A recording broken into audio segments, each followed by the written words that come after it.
Subscribe करें आदर्श धर्म।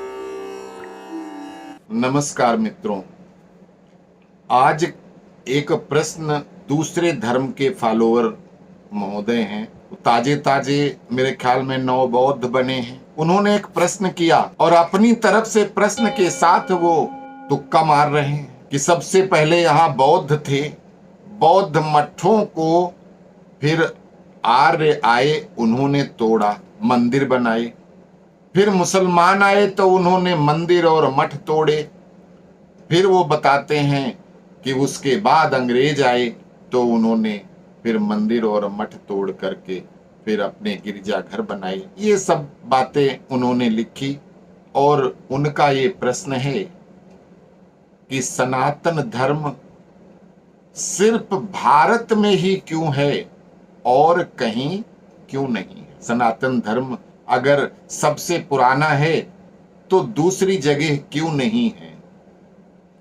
तो उनके प्रश्न का जवाब है कि विश्व का ऐसा कोई देश नहीं है जहां पर सनातन की कोई ना कोई पहचान ना मिलती हो। विश्व का ऐसा कोई धर्म नहीं है जो सनातन से निकला ना हो। उसके फॉलोअर्स चाहे जो आज कहें कि कोई अमुक व्यक्ति का फॉलोअर है, कोई अमुक व्यक्ति का फॉलोअर है, और इस तरह से ये बहुत सारे आपके संप्रदाय बने हैं। मैं किसी संप्रदाय की अच्छाई बुराई की बात नहीं कर रहा, उसके मानने वालों के ऊपर है। मेरा मानना है सनातन से बेहतर, सनातन से अच्छा कोई ना धर्म है ना कोई संस्कृति है। सनातन के अलावा कोई धर्म है ही नहीं।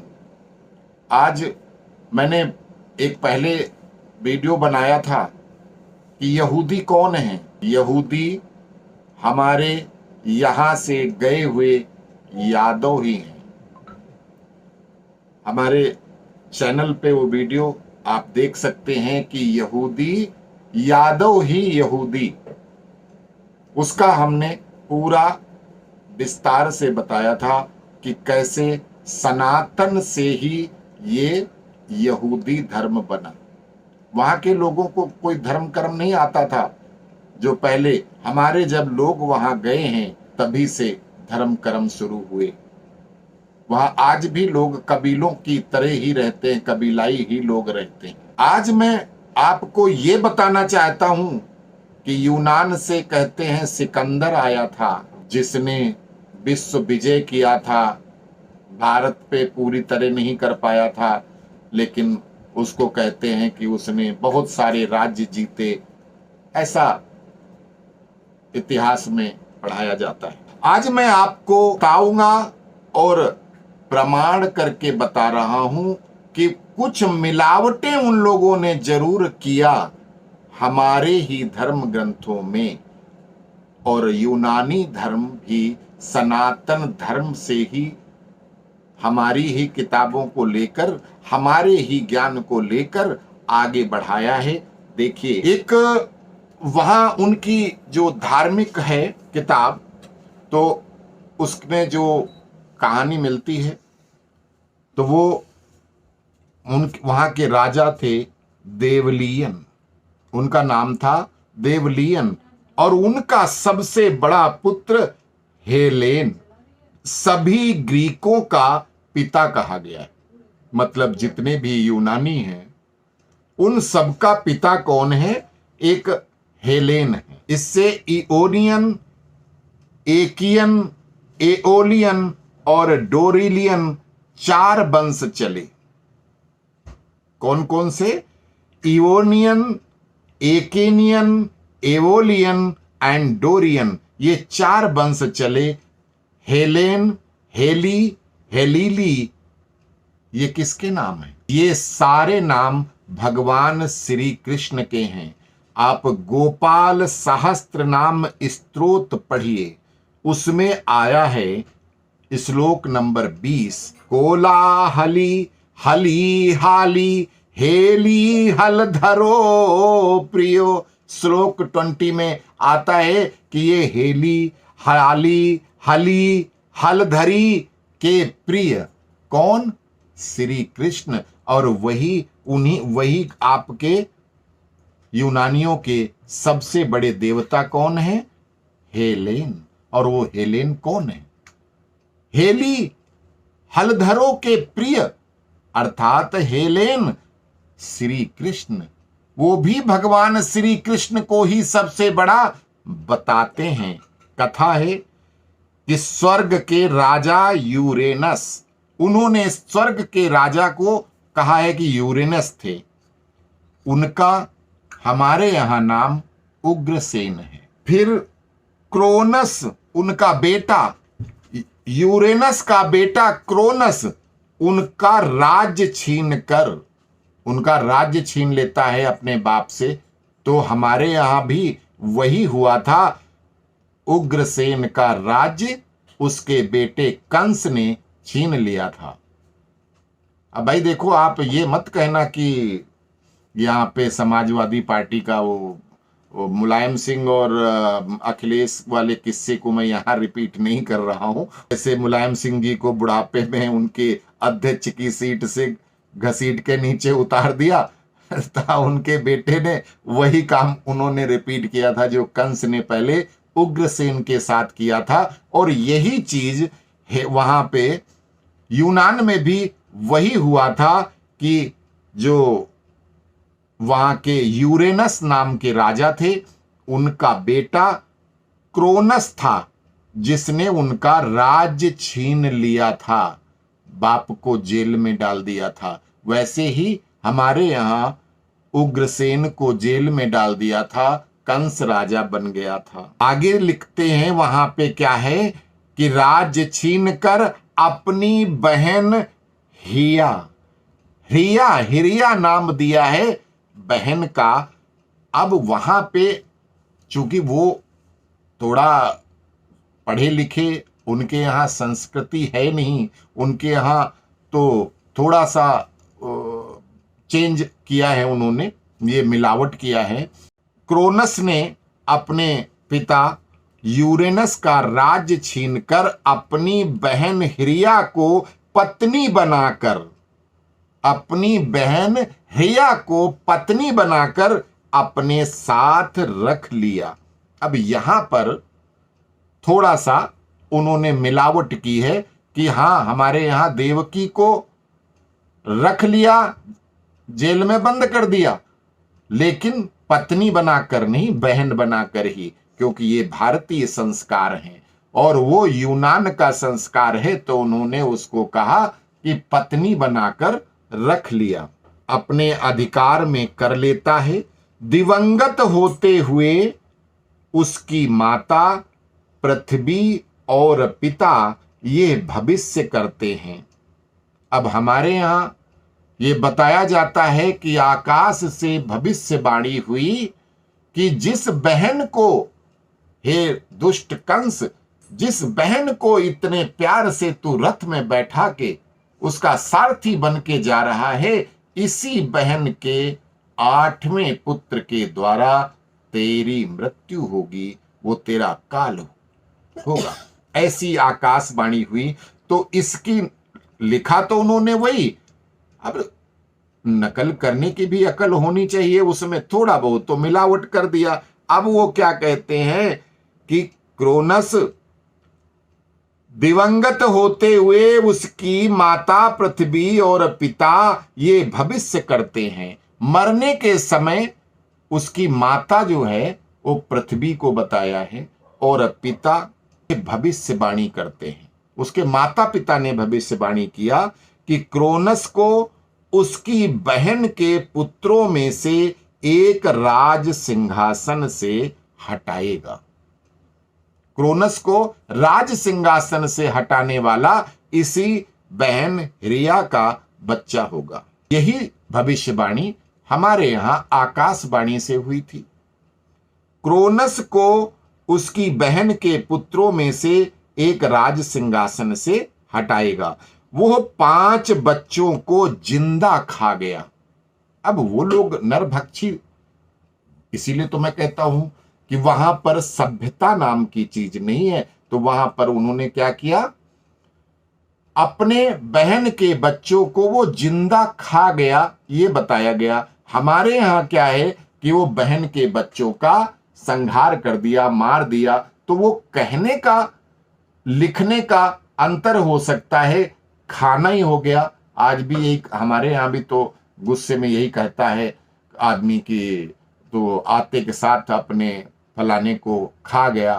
तो ये सेंटेंस हो सकता है, लेकिन वहां भी वही चीज है कि 5 बच्चों को वो मार देता है, खा जाता है। और क्रोनस यहां पे कंस देवकी के 6 पुत्रों को मार देता है। उसने अगले पुत्र जयस, जो अगला पुत्र उनका हुआ छठा, उसका नाम जयस है। अब आपकी इंफॉर्मेशन के लिए मैं एक चीज और बता देता हूं कि जयस कौन है। जयस श्री कृष्ण का ही नाम है। उनके सहस्त्र नामों में आता है जय। श्री कृष्ण का एक नाम है जय। और वांचजन्य करी रामी त्रिरामी वनजो जय गोपाल सहस्त्र नाम का 47वां श्लोक कहता है कि जय श्री कृष्ण है। तो वो जयस बेटे का नाम रखा जयस, जिसको क्या किया, जब वो पैदा हुआ तो नील नदी, उनके यहां नील नदी कही गई है, हमारे यहां यमुना नदी कही गई है। यमुना नदी के पार तो नील नदी में स्नान कराकर भूमि को सौंप दिया, जो कि पर्वतीय प्रदेश में छिपा आई। अब वहां पे कहते हैं कि जो ये जयस थे, इनको पैदा होते ही नील नदी को में स्नान करा करके और वहां भूमि को दे आए। भूमि को मतलब जमीन में छिपाए आए नहीं, वहां भूमि नाम का कोई वो होगा या किसी सुरक्षित जगह पे वहां पहुंचा दिया। हमारे यहां भी यही आता है कि मथुरा से यमुना जी को पार करके गोकुल में पहुंचा दिए गए। पूरी पूरी समानताएं मिल रही हैं। वन देवी ईयो, इनके वहां गायों को ईयो बोलते हैं। वन देवी ईयो गायों और अज देवी वृष्णि बकरी ने उसका लालन पालन किया। अर्थात मां का दूध उस बच्चे ने नहीं पिया, जयस ने अपनी मां का दूध नहीं पिया। उसी तरह से भगवान श्री कृष्ण ने भी देवकी माता का दूध नहीं पिया, वो गायों का दूध पिया है। वहां पे गाय और बकरी का दूध पीना बताया गया है। उनका लालन पालन गाय और बकरी के दूध से किया गया। कोनस जब से जान गया तो रिया ने उसे कपड़े में पत्थर बांध कर दे दिया। अब क्या हुआ कि क्रोनस को यह पता लगा कि उसकी बहन रिया ने बच्चे को बाहर निकाल दिया है। उसको पता लगा तो बोला कि वो बच्चा तेरा हुआ वो कहां है। उसी दिन तो उसने क्या किया, पत्थर एक कपड़े में बांध दिया और क्रोनस को दे दिया। वो क्रोनस उसको भी खा गया। अब यहां पे थोड़ा आपको डिफरेंस लग रहा है, लेकिन यहां क्या है, कंस को पता चला कि तेरे बच्चा हुआ है। देवकी माता से पूछा कि बच्चा हुआ कहां है। उसने कहा कि भाई ये लड़की हुई है, लड़की हुई है, लड़की से क्या खतरा, वो तो कन्या है। उसने तब भी नहीं माना और कन्या को ले जाके मारने की कोशिश करता है। वही चीज है यहां पे कहते हैं उसको पत्थर कपड़े में बांध के दे दिया कि ये पैदा हुआ है, तो वो उसको भी खा गया, अर्थात उसको नष्ट कर दिया। अब उसे भी खा गया। जब उसे धोखे का पता चला तो जेयस नाग कालिया बन गया। अब यहां पे कहते हैं, अब कथा तो सुनी उन्होंने, यहां की ही कथा चुराई। अब वहां पर वो ये भूल गए कि कालिया नाग को हमारे यहां नाथा है, भगवान कृष्ण ने उसके ऊपर डांस किया है, नाचे हैं उसके ऊपर। उन्होंने क्या किया कि जब उनको पता चला तो वो खुद कालिया नाग बन गए, ऐसा वहां पे बताया गया है। जेयस ईडा के पहाड़ों में बसे ग्वालों के बीच बड़ा हुआ और तरकीब से क्रोनस का पानेरी बना। एक बार उसने क्रोनस को कुछ ऐसा पिला दिया कि उसके पेट से जयस के पूर्व भाई बहन बाहर आ गए, जिन्होंने जयस को अपना मुखिया चुना। जयस ने क्रोनस को अपने वज्र से मार गिराया। अब यहां कहानी को थोड़ा इन्होंने मोड़ दिया कि वो सारे बच्चे उसके पेट में थे, तो जयस उनके यहां नौकरी करने लगा। क्या बन गया? थोड़ा इनकी भाषा में पानेरी, पानेरी मेरे हिसाब से तो नौकरी का ही कुछ है कि, तो वो उसके साथ में रहा और उसको धोखे से कुछ ऐसा पिला दिया कि उसके पेट से जयस के जो भाई वो खा गया था वो बाहर निकल आए, ऐसा बताया गया। और उन सब ने जयस को अपना मुखिया चुना।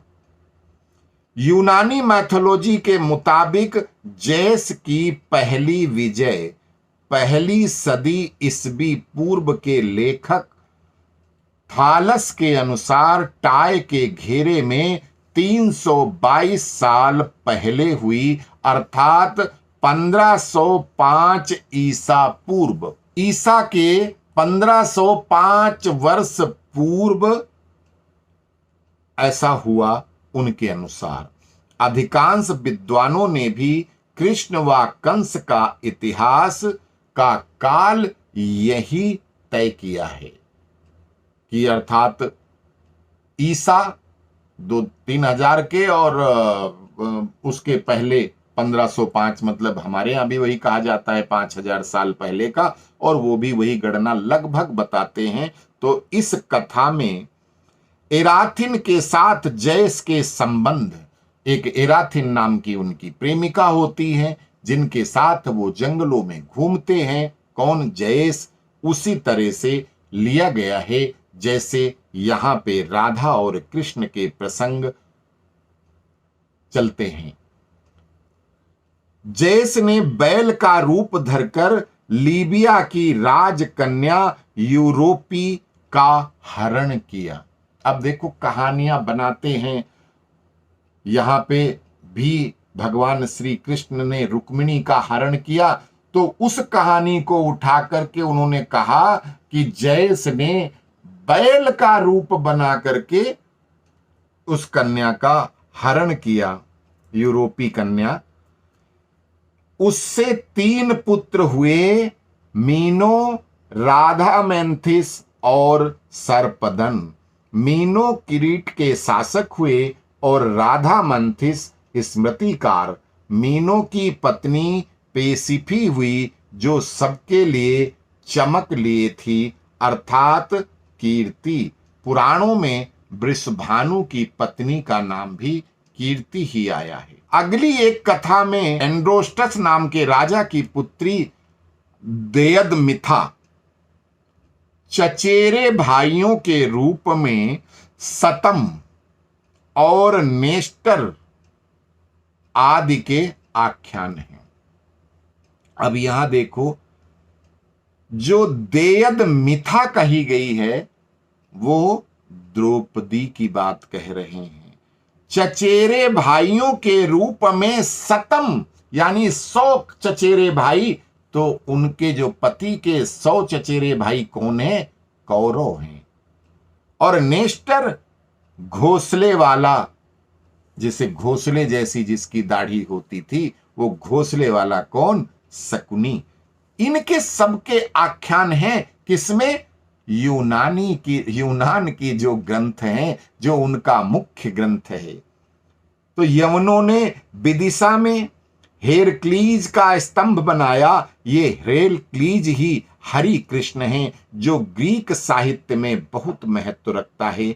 न्याय अजमेर के दीपावली अंक 1962 में प्रकाशित प्रोफेसर शर्मा के लेख और उनके साक्षात्कार के बेस पे हमने ये आपको बताया। अर्थात ऐसा कोई धर्म नहीं है जिसके अंदर सनातन ना मिले, लेकिन सनातन के अंदर अन्य किसी भी धर्म का एक लेस मात्र भी अंश नहीं मिलेगा।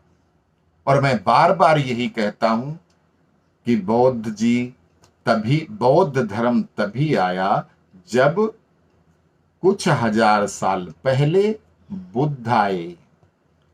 सिख धर्म तभी आया जब कुछ 100 साल पहले नानक आए। आपका मुस्लिम धर्म तब आया जब 1400 साल पहले पैगंबर मोहम्मद आए, या 2000 साल पहले जब ईसा आए तब ईसाई धर्म आया। उसी तरह से यहूदी धर्म जब मूसा आए तब हुआ। इब्राहिमी धर्म जो चलता है इब्राहिम से आया। अर्थात सारे धर्म जो आज धर्म का नाम आवरण लिए हुए हैं, वस्तुतः ये सब संप्रदाय हैं और व्यक्ति विशेष द्वारा स्थापित किए गए हैं। एक कोई व्यक्ति विशेष आया, उसने बताया कि ये बात अच्छी है, ये बुरी है। उन्होंने जो भी जहां से अपनी बुद्धि से बताया, दूसरे पुराने धर्मों से, सनातन से और पुराने चल रहे धर्मों से नकल मार के बताया। ये उनका अपना है, मैं उसकी डिबेट में नहीं जाना चाहता, लेकिन वहां सिर्फ एक व्यक्ति ने बताया कि ऐसा है। तो मित्रों, एक व्यक्ति गलत भी हो सकता है। सनातन में कोई एक व्यक्ति है ही नहीं भाई, पता नहीं कब से चला आ रहा है और उसमें बनता रहता, बिगड़ता रहता। कोई गलत चीज हुई तो हम हटा देते हैं, कोई नई चीज अच्छी आई अडॉप्ट कर लेते हैं। हमें संस्कृति को बचाए रखना है, संस्कारों को बचाए रखना है, यही तो सनातन है। धर्म क्या है? धर्म क्या कोई नाम है? सनातन तो हम इसलिए कह रहे हैं कि हम तो सनातन पता नहीं कब से, हमें पता ही नहीं है हम कब से ये धर्म लेके चल रहे हैं। और धर्म क्या है? अच्छे कर्म को धर्म कहा गया है।